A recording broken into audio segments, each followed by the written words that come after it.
సామెతల గ్రంథం 16:26 దేవుని వాక్యం ఈ విధంగా తెలియపరుస్తున్నది. ఒకరి మార్గము వారి దృష్టికి యథార్థంగా కనబడును, ఆయనను తుదకు అది మరణమునకు చేరును. ప్రతి ఒక్కరి జీవితంలో కూడా ప్రతి ఒక్క వ్యక్తి కూడా తాను నడుస్తున్నటువంటి మార్గము, తాను వెళ్తున్నటువంటి మార్గము సరి అయినదే, మంచిదే అనుకుంటాడు. కానీ ప్రతి వ్యక్తి కూడా తన దృష్టికి తాను వెళ్తున్న మార్గం మంచిదే అనిపిస్తుంటుంది, యథార్థంగానే అనిపిస్తుంది. కానీ చివరికి అది మరణమునకు దారి తీస్తుందని ప్రభు వాక్యం తెలియపరుస్తూ ఉన్నది. హల్లెలూయా. ఒకరి మార్గం వారి దృష్టికి యథార్థంగా కనబడును. ఒక వ్యక్తి యొక్క మార్గము, ఒక వ్యక్తి యొక్క జీవితము, ప్రవర్తన, మాట విధానము తన దృష్టికి మంచిగానే కనబడుతూ ఉంటుంది, మంచిగానే అనిపిస్తూ ఉంటుంది, యథార్థంగానే అనిపిస్తూ ఉంటుంది, కనబడుతూ ఉంటుంది. కానీ అయితే అది తుదకు చివరకు అది మరణమునకు చేరునని ప్రభువాక్యం తెలియపరుస్తూ ఉన్నది. హల్లెలూయా.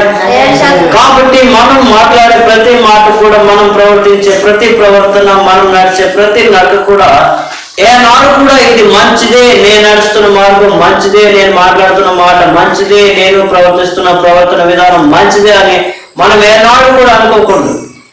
మన ప్రవర్తన విధానం అంతటిని కూడా దేవుని చేతికి అప్పగించినప్పుడు, దేవునికి అప్పగించుకున్నప్పుడు ఆయన మనం నడవాల్సిన మార్గంలో మనల్ని నడిపిస్తారు. కానీ మనం చిత్తానుసారంగా నేను నడుస్తున్న మార్గం మంచిదే అని మనం ఇష్టానుసారమైన మార్గంలో మనము వెళ్ళిపోకూడదు.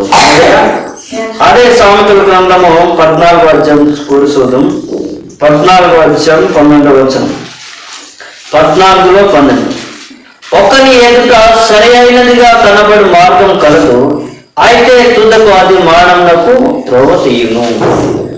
ఒక వ్యక్తి ఎదుట సరైన మార్గం కలదు. హల్లెలూయా. ఒకని ఎదుట సరైన మార్గము కనబడు, సరైనదిగా కనబడి మార్గం కలదు, అయితే అది తుదకు మరణమునకు త్రోవ తీయును. నీ మార్గమైనా నా మార్గమైనా, నువ్వు నడుస్తున్న మార్గమైనా నేను నడుస్తున్న మార్గమైనా, నువ్వు ప్రవర్తిస్తున్న ప్రవర్తన విధానమైనా నేను ప్రవర్తిస్తున్న ప్రవర్తన విధానమైనా, నువ్వు మాట్లాడే మాట అయినా నేను మాట్లాడే మాట అయినా, నేను మాట్లాడే మాట నా దృష్టికి నాకు మంచిదే, నువ్వు మాట్లాడే మాట నీ దృష్టికి మంచిదే. కానీ అది మనకు చివరికి ఏం చేస్తుందట? మరణానికి దారి తీస్తుందని ప్రభు వాక్యం తెలియపరుస్తూ ఉన్నది. హల్లెలూయా. కాబట్టి ఏనాడు మనము నేను మాట్లాడుతున్న మాట నాకు మంచిదే కనుక, నా దృష్టికి మంచిది కనుక, సమాజం దృష్టికి దేవుని దృష్టికి కూడా మంచిదని మనము అనుకోకూడదు. కానీ మన ప్రవర్తనను, మన యొక్క మాటను, మన యొక్క నడకను, మన యొక్క మార్గమును దేవుని చేతికి మనము అప్పగించుకోవాలి. హల్లెలూయా. దేవుని చేతికి మన యొక్క మార్గమును అప్పగించినప్పుడు ఆయన మనం నడవలసిన మార్గంలో, మనం మాట్లాడవలసిన మాటలు మనకు నేర్పిస్తాడు. హల్లెలూయా. మనం ఏ మార్గంలో నడిస్తే మన జీవితమునకు మేలు కలుగజేస్తుందో అటువంటి మార్గంలో ఆయన మనల్ని నడిపిస్తారు. కనుక మన మార్గం అంతటిని ఆయన అధికారమునకు అప్పగించుకోవాలని ప్రభు వాక్యము తెలియపరుస్తూ ఉన్నది. హల్లెలూయా. అయితే మనల్ని నాశనమునకు నడిపించే మార్గం ఏమిటి? మన జీవితమును నాశనమునకు, మరణమునకు అనగా నరకమునకు పోవు మార్గములు ఏమిటి? మనల్ని నరకానికి నెట్టివేసే మార్గాలు ఏమిటి? నాశనమునకు నెట్టివేసే, మరణమునకు నెట్టివేసే మార్గాలు ఏమిటంటే మనము ఈరోజు కొన్ని నేర్చుకుని దేవుని వాక్యం తెలియపరుస్తున్నది. నీవు నడుస్తున్న మార్గము నీ దృష్టికి మంచిదే, నువ్వు మాట్లాడే మాట నీ దృష్టికి మంచిదే, నువ్వు ప్రవర్తించే ప్రవర్తన నీ దృష్టికి మంచిదే. కానీ చివరి కాదు నీవు నరకానికి నడిపిస్తుంది, మరణమునకు నడిపిస్తుంది. అయితే ఏ మార్గాలు మనల్ని నరకానికి నడిపిస్తాయని మనం తెలుసుకున్నప్పుడు ఆ మార్గంలోకి పోకుండా మనము జాగ్రత్త పడగలం. హల్లెలూయా. ఏ మార్గం మనకు నరకానికి నడిపిస్తుంది? నరకమునకు పోవు మార్గములు ఏమిటి? నరకమునకు పో మార్గము ఏమిటంటే మొదటి మార్గము దుష్టుల మార్గము. హల్లెలూయా. దుష్టుని యొక్క మార్గము మనల్ని నరకానికి నడిపిస్తుందని ప్రభు వాక్యం తెలియపరుస్తూ ఉన్నది. యోబు గ్రంథము 22వ అధ్యాయం, యోబు గ్రంథం 22వ అధ్యాయం 15వ వచనములో దేవుని వాక్యం తెలియపరుస్తూ ఉన్నది. పూర్వం నుండి దుష్టులు అనుసరించిన మార్గంను నీవు అనుసరించదవా? హల్లెలూయా. పూర్వం నుండి దుష్టులు అనుసరించినటువంటి మార్గంను నీవు అనుసరించదవా? పూర్వం నుండి దుష్టులు అనుసరించినటువంటి మార్గం నీవు ఏనాడు కూడా అనుసరించవద్దు. ఎందుకనగా ఆ దుష్టుని యొక్క మార్గము నాశనమునకు నడుపునని ప్రభు వాక్యం తెలియపరుస్తుంది. కీర్తనలు 1వ కీర్తన 6వ వచనం, 1వ కీర్తన 6వ వచనం, నీతిమంతుల మార్గము యెహోవాకు తెలియను, దుష్టుల మార్గము నాశనమునకు నడుపును. మనలను నాశనమునకు నడిపే మార్గం ఏదంటే మొట్టమొదటి మార్గము దుష్టుల యొక్క మార్గం. అందుకే కీర్తనకారుడు అంటున్నాడు, దుష్టుల ఆలోచన చొప్పున నడవకు, పాపుల మార్గమున నిలవకు, అపహాసకులు కూర్చుండే చోటున కూర్చుండవద్దు. కానీ యెహోవా ధర్మశాస్త్రం నందు ఆనందించుచు దీవారాత్రము దానిని ధ్యానించువాడు ధన్యుడు. హల్లెలూయా. దేవుని స్తోత్రములు. మనల్ని నాశనమునకు నడిపించే మొదటి మార్గం ఏమిటంటే దుష్టుల యొక్క మార్గం, చెడు మార్గం. దుష్టుల మార్గము నాశనముకు నడిపించునని ప్రభు వాక్యము తెలియపరుస్తూ ఉన్నది. నీతిమంతుల మార్గం యెహోవాకు తెలియను, అయితే దుష్టుల మార్గము నాశనమునకు నడిపించును. ఏ మార్గం మనకు నాశనమునకు నడిపిస్తుంది? ఏ మార్గం మనకు మరణమునకు నరకమునకు నడిపిస్తుందంటే మొదటి మార్గము దుష్టుల యొక్క మార్గము మనల్ని నరకానికి నడిపిస్తుంది. ఆ తర్వాత పాపుల మార్గం. పాపుల మార్గము ఒక వ్యక్తిని మరణమునకు దారితీస్తుంది, నరకమునకు నడిపిస్తుంది, జీవమునకు దూరం చేస్తుందని ప్రభు వాక్యం తెలియపరుస్తున్నది. సామెతల గ్రంథం చూద్దాం. సామెతల గ్రంథము 1వ అధ్యాయము 10 నుండి 15 వచనాలు చదువు.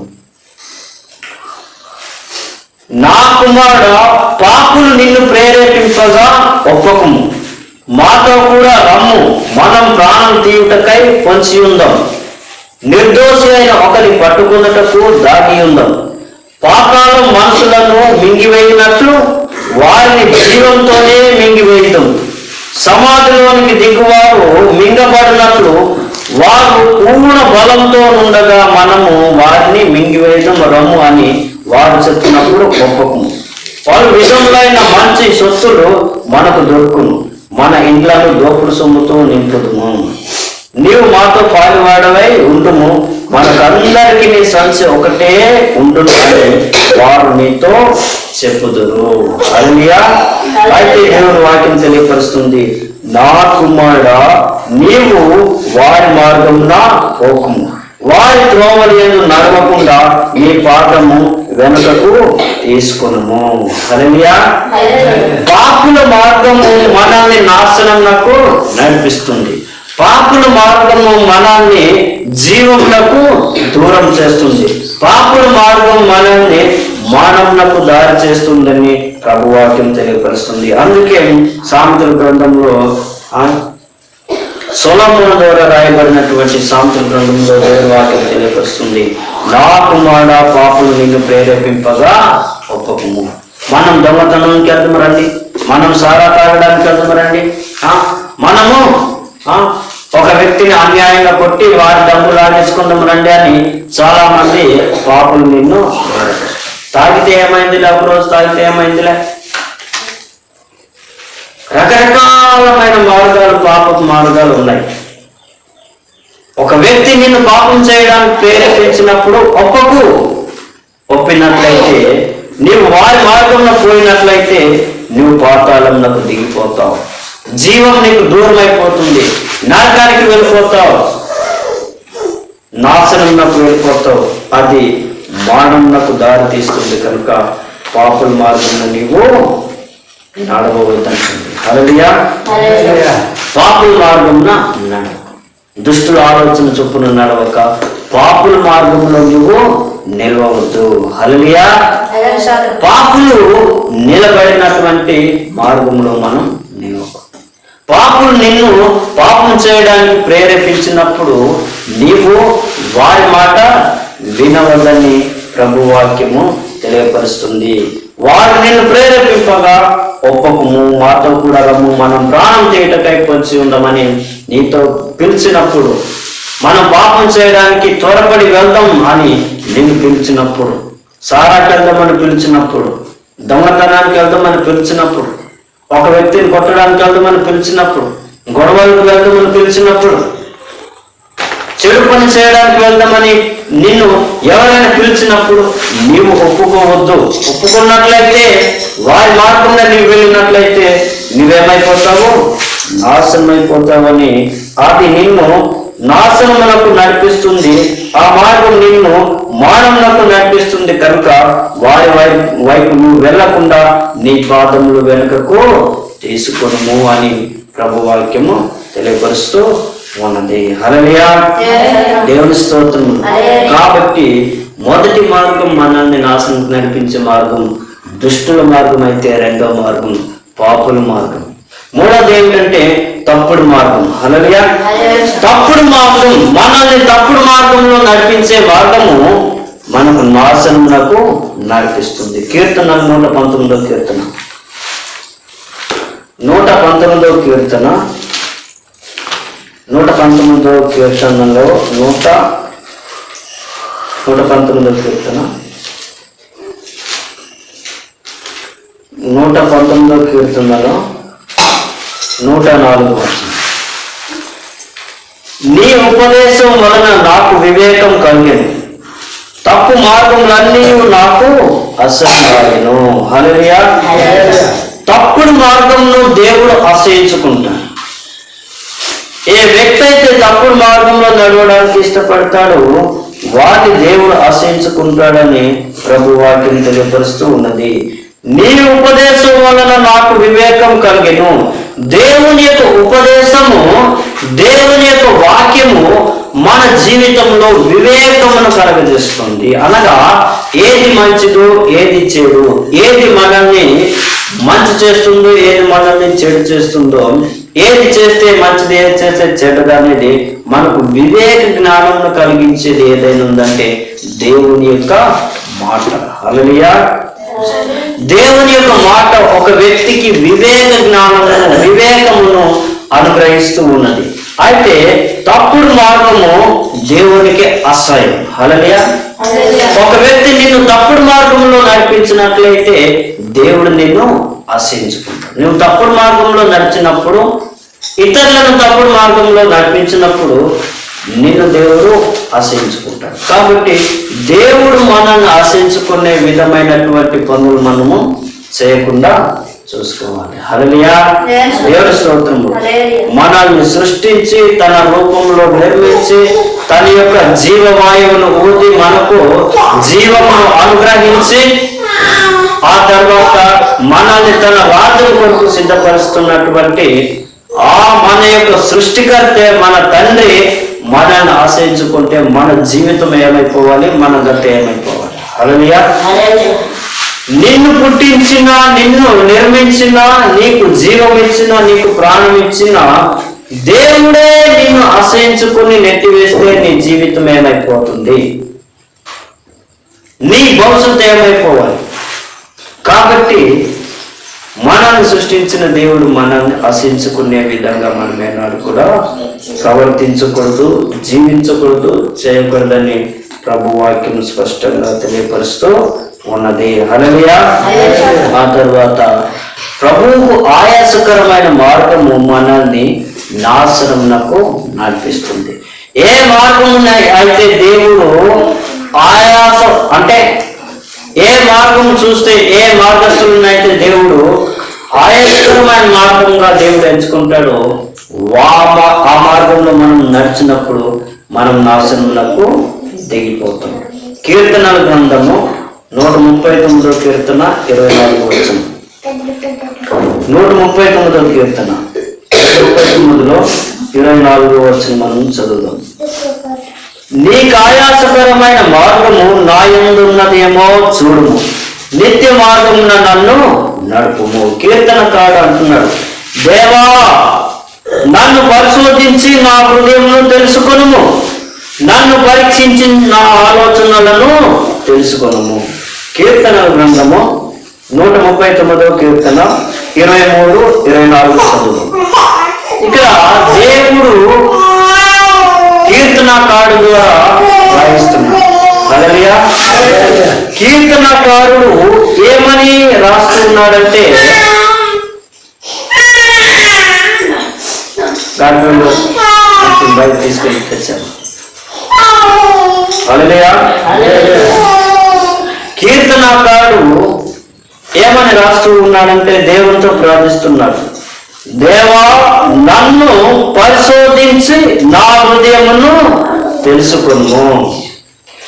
దేవుడు మన యొక్క హృదయమును పరిశోధించి తెలుసుకునే వ్యక్తి కనుక కీర్తనకారుడికి రాస్తున్నాడు, దేవా నన్ను పరిశీలించి నా హృదయమును తెలుసుకునము, నన్ను పరీక్షించి నా ఆలోచనలను తెలుసుకునము.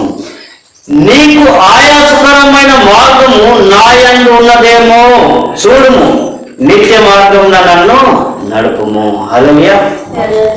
దేవునికి ఆయాసకరమైన మార్గము మన యందు ఉన్నదేమో అని మనల్ని మనం పరీక్షించుకోవాలి. హల్లెలూయా. దేవుని ఎదుట ప్రార్థించుకోవాలి, ప్రభువా నువ్వు ఆశించుకునే మార్గము, నీకు ఆయాసకరమైన మార్గము నా యందు ఉన్నదేమో నన్ను పరీక్షించి నన్ను పరిశుద్ధపరిచి నీ యొక్క నిత్య మార్గంలో నన్ను నడిపించు తండ్రి అని కీర్తనకారుడు ప్రార్థిస్తున్న విధంగా మనము అనుదినం కూడా మనల్ని మనం పరీక్షించుకుంటూ దేవునితో మనం ప్రార్థన చేయాలి. హల్లెలూయా.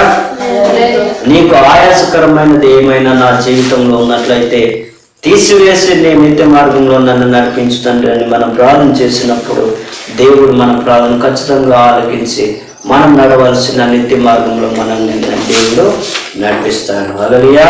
దేవుని స్తోత్రం. ఆ తర్వాత ఏది మనల్ని నాశనముకు నడిపిస్తుందంటే, మూడుని యొక్క మార్గం మనల్ని నాశనమునకు నడిపిస్తుంది. మూడుని మార్గం మనల్ని నాశనముకు నడిపిస్తుందని ప్రభు వాక్యం తెలియపరుస్తుంది. సామెతల గ్రంథము 12వ అధ్యాయము, సామెతలు 12వ అధ్యాయం 15వ వచనం. మూడుని మార్గము వాడి దృష్టికి సరి అయినది, జ్ఞానం గలవాడు ఆలోచన అంగీకరించును. హల్లెలూయా. మూడుని మార్గము వాడి దృష్టికి సరి అయినది, జ్ఞానం గలవాడు ఆలోచన అంగీకరించును. మూఢుడు అనగా మూర్ఖుడు ఏమని ఆలోచిస్తూ ఉంటాడంటే, నేను నడుస్తూ ఉన్నటువంటి మార్గము మంచిదే, సరైనదే అనుకుంటాడు. కానీ జ్ఞానం గల వ్యక్తి దేవుని మాటను ఆలకిస్తాడు. హల్లెలూయా. ఆలోచించి దేవుని మాటను అంగీకరిస్తాడు. ఇంకో మాట చూద్దాం. అదే సామెతల గ్రంథము 16వ అధ్యాయము 18వ వచనం చూద్దాం. 16వ అధ్యాయం 18, 16లో 18. నాశనమునకు ముందు గర్వం నడుచును, పడిపోటకు ముందు అహంకారమైన మార్గము నడుచును. హల్లెలూయా. నాశనమునకు ముందు ఒక వ్యక్తి జీవితంలో గర్వం వస్తుంది. ఏ వ్యక్తి అయితే మూర్ఖంగా గర్వంగా ప్రవర్తిస్తాడో ఆ వ్యక్తి నాశనమునకు పడిపోతున్నాడని ప్రభు వాక్యం స్పష్టంగా తెలియపరుస్తూ ఉన్నది. హల్లెలూయా. అందుకే నాశనమునకు ముందు గర్వం నడుచును, పడిపోవటకు ముందు అహంకారమైన మనసు నడుచును. నువ్వు నాకు చెప్పేదేంటి? అహంకారం. నేను తప్పు చేయడం ఏంటి? నువ్వు నాకు చెప్పేదేంటి? గర్వం. హల్లెలూయా. నాకే తెలుసు అన్ని, నాకు ఎవరు చెప్పాల్సిన అవసరం లేదు అనే గర్వం ఒక మనిషి జీవితంలో ఎప్పుడైతే ప్రవేశిస్తుందో అప్పుడే ఆ వ్యక్తి పడిపోవడానికి, నాశనమునకు దగ్గరయ్యాడని ప్రభు వాక్యం తెలియపరుస్తూ ఉన్నది. హల్లెలూయా. 22వ అధ్యాయము, అదే కీర్తనలో 22వ అధ్యాయము 22లో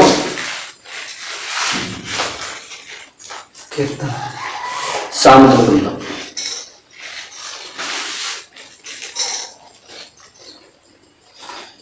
హల్లెలూయా. దేవుని స్తోత్రం. దేవుని వాక్యం తెలియపరుస్తున్నది, నాశనమునకు ముందు గర్వం నడుచును, పడిపోటుకు ముందు అహంకారమైన మనసు నడుచునని. హల్లెలూయా. కాబట్టి గర్వ హృదయులందరూ దేవునికి అసహ్యులు. హల్లెలూయా. గర్వం వలన ఒక వ్యక్తి నాశనంలో పడిపోతాడని ప్రభు వాక్యం తెలియపరుస్తూ ఉన్నది. కనుక మనం గర్వంగా మూర్ఖంగా ప్రవర్తించకూడదు. మూర్ఖపు మార్గంలో, గర్వ మార్గంలో మనము ఎప్పుడైతే ప్రవచిస్తామో అప్పుడే మనం నాశనమునకు అంచులో ఉన్నామని, నాశనమునకు దగ్గరలో ఉన్నామని మనము తెలుసుకోవాలి. హల్లెలూయా. ఆ తర్వాత ఏది మనల్ని నాశనమునకు నడిపిస్తుందంటే సోమర్తనము కూడా మనల్ని నాశనమునకు నడిపిస్తుందని ప్రభు వాక్యం తెలియపరుస్తూ ఉన్నది. సోమరి మార్గము మనిషిని నాశనమునకు నడిపిస్తుందని ప్రభు వాక్యము తెలియపరుస్తూ ఉన్నది. హల్లెలూయా. సోమరి మార్గము ముళ్ళ కంచె, యథార్థవంతుల త్రోవ రాజమార్గం. సామెతల గ్రంథం 15వ అధ్యాయం 19వ వచనం. సామెతల గ్రంథము 15వ అధ్యాయం 19వ వచనంలో ప్రభు వాక్యము ఈ విధంగా తెలియపరుస్తూ ఉన్నది. సోమరి మార్గం అంట ముళ్ళ కంచె, యథార్థవంతుల త్రోవ రాజమార్గం. ఎవరైతే యథార్థవంతుల మార్గంలో నడుస్తారో వారు రాజమార్గంలో అనుభవిస్తారు. సోమరి మనకు ముళ్ళ కంచెను, నాశనమును కలగజేస్తుందని ప్రభు వాక్యం తెలియపరుస్తూ ఉంది. కాబట్టి సోమరి మార్గం మనల్ని ఎక్కడికి నడిపిస్తుంది? నాశనమునకు, మరణమునకు, నరకమునకు నడిపిస్తుందని ప్రభు వాక్యం తెలియపరుస్తూ ఉంది. అందుకే సోమరి నీవెందాక నిద్రపో, సోమరి నీవు చీమల యొద్దకు వెళ్ళి బుద్ధి నేర్చుకో అంటున్నాడు ప్రభు. హల్లెలూయా. చీమలకి నాయకుడు లేడు, చెప్పడానికి నాయకుడు లేడు కానీ, యజమాని లేడు కానీ, అది తాను కూర్చుకోవాల్సిన సమయంలో తన ఆహారంను కూర్చుకొని అది సమృద్ధిగా జీవిస్తుంది. చీమలు చాలా చక్కగా ఒక క్రమ పద్ధతిలో ఉంటాయి. కాబట్టి సోమరి నీవు వెళ్ళి చీమల దగ్గరికి వెళ్ళి బుద్ధి నేర్చుకొని ప్రభు వాక్యము తెలియపరుస్తూ ఉన్నది. హల్లెలూయా. చీమ ఎప్పుడు కూడా నిద్రపోదు, అది ఎప్పుడు రాత్రి పగలు పనిచేస్తూనే ఉంటుంది. అందుకే దేవుని వాక్యం తెలియపరుస్తుంది, సోమరిగా నిద్రపోయే వ్యక్తిని చీమల దగ్గరికి వెళ్ళి బుద్ధి నేర్చుకోండి. హల్లెలూయా. అది ఎప్పుడు పనిచేయదు, అది ఎప్పుడు సోమరిగా ఉండదు. కాబట్టి ఎప్పుడు కూడా ఆకలికి ఉండదు, ఆకలితో ఉండదు. అనుదిన ఆహారం దేవుడు దానికి దయచేస్తూ ఉంటాడు. హల్లెలూయా. దేవుని స్తోత్రములు. కాబట్టి సోమరి మార్గం మనల్ని నాశనమునకు నడిపిస్తుంది. సోమరి మార్గం మనకు ముళ్ళ కంచెను చూపిస్తుంది. కాబట్టి సోమరి మార్గం మనం ఏం చేయాలి? విడిచిపెట్టాలి. హల్లెలూయా. ఆ తర్వాత చివరి మార్గం ఏమిటంటే దోషభరితుని మార్గము మనిషిని నాశనమునకు నడిపిస్తుంది. సామెతల గ్రంథము 21వ అధ్యాయము 8వ వచనం, 21లో 8 చదువు. దోషభరితుని మార్గం మిక్కిలి వంకర మార్గం, పవిత్రుల కార్యము యథార్థము. హల్లెలూయా. దోషభరితుని మార్గం అంట మిక్కిలి వంకర మార్గం, చాలా వంకరింకర మార్గం. ఏదంటే తప్పుడు మార్గంలో మనల్ని నడిపించే మార్గము దోషభరితుని మార్గం, అది వంకర మార్గం. పవిత్రుల కార్యము యథార్థము. హల్లెలూయా. యథార్థవంతులు వర్ధిల్లుదురు కానీ దోషభరితులు దినదినము తగ్గిపోతారు, దినదినము అణచివేయబడతారు, దినదినము హీన స్థితికి చేరుతారని ప్రభు వాక్యము తెలియపరుస్తూ ఉన్నది. హల్లెలూయా. కాబట్టి మనల్ని నాశనమునకు నడిపించే మార్గం ఏదంటే దోషభరితుని మార్గం. హల్లెలూయా. కాబట్టి దేవుని వాక్యం తెలియపరుస్తూ ఉన్నది, ఒక వ్యక్తి నడిచే మార్గము అతని దృష్టికి యథార్థంగానే కనిపిస్తుంది కానీ చివరికి అది దేనికి నడిపిస్తుంది? నాశనమునకు నడిపిస్తుంది. హల్లెలూయా. ఒకరి మార్గం వారి దృష్టికి యథార్థంగా కనబడును, ఆయన తుదకు అది మరణమునకు చేరును. నీ మార్గమైన నా మార్గమైన నువ్వు నడిచే మార్గం నీకు యథార్థంగానే కనిపిస్తుంది. నేను నడిచే మార్గం నాకు నీతిగానే యథార్థంగానే కనిపిస్తుంది. కానీ అది మనల్ని చివరికి నరకానికి మరణమునకు నడిపిస్తుంది, నాశనమునకు నడిపిస్తుంది. అయితే ఎటువంటి మార్గాలు మనల్ని నాశనానికి నడిపిస్తాయంటే, మొదటిగా దుష్టుని యొక్క మార్గం మనల్ని నాశనంకు నడిపిస్తుంది. ఆ తర్వాత పాపుల మార్గం మనల్ని నాశనంకు నడిపిస్తుంది. తప్పుడు మార్గం మనల్ని నాశనంకు నడిపిస్తుంది. ఆ తర్వాత అబద్ధపు మాటలు కూడా మనల్ని నాశనమునకు నడిపిస్తాయి. హల్లెలూయా. మూడుని మార్గము, సోమరి మార్గము, దోషభరితుని మార్గము. హల్లెలూయా. ఆ తర్వాత చివరిగా ఒక మాట చూద్దాము. అబద్ధపు మాటలు కూడా మనల్ని నాశనమునకు నడిపిస్తాయని ప్రభు వాక్యము తెలియపరుస్తూ ఉన్నది. కీర్తనలు 119వ కీర్తన 119వ కీర్తన 128వ వచనం. నీ ఉపదేశములన్నీ యథార్థములని నేను వాటిని మన్నించుచున్నాను. అబద్ధ మార్గములన్నీ నాకు అసహ్యములు. హల్లెలూయా. అబద్ధ మార్గములన్నీ నాకు అసహ్యములని ప్రభు వాక్యం తెలియపరుస్తూ ఉన్నది. ఎందుకు అబద్ధ మార్గమును దేవుడు ఆశ్రయించుకుంటాడంటే, అబద్ధ మార్గము ఒక వ్యక్తిని నాశనములకు నడిపిస్తుంది. ఒక దోపుడు మాట, ఒక అబద్ధపు మాట ఒక వ్యక్తిని నరకములకు నడిపిస్తుంది. అబద్ధకులందరూ మండు గుండంలో పాలు పొందుతారని ప్రభు వాక్యం తెలియపరుస్తూ ఉన్నది. కనుక అబద్ధపు మాట కూడా మనల్ని నాశనమునకు, నరకమునకు నడిపించి జీవమును, దేవుని రాజ్యమును మనకు దూరం చేస్తుందని ప్రభు వాక్యము తెలియపరుస్తూ ఉంది. హల్లెలూయా. కనుక మనం ఏనాడు కూడా మనం ఏం చేయాలి? నేను నడిచే మార్గము నాకు మంచిది అని అనుకోకుండా మన మార్గమును దేవునికి అప్పగించినప్పుడు, మన ప్రవర్తన విధానం అంతటిని, మన మార్గం అంతటిని ఆయన చేతికి అప్పగించినప్పుడు, ఆయన మన మార్గంలో, సరళమైన మార్గంలో, చక్కని మార్గంలో, జీవపు మార్గంలో, మనం నడవలసిన మార్గంలో మనల్ని నడిపించి మనల్ని ఆయన రాజ్యం కొరకు సిద్ధపరుస్తూ ఉంటాడు. హల్లెలూయా. కాబట్టి మన మార్గాన్ని ఆయనకు అప్పగిద్దాం. ఆయనకు ఇష్టానుసారమైన జీవితంలో, ఆయనకు ఇష్టానుసారమైన, ఆయన నడిపించేటటువంటి ఆయన చిత్తానుసారమైన మార్గంలో మనం నడిచి ఆయనకు సాక్షిగాను నడిచి ఆయన రాజ్యం కొరకు సిద్ధపడతాం.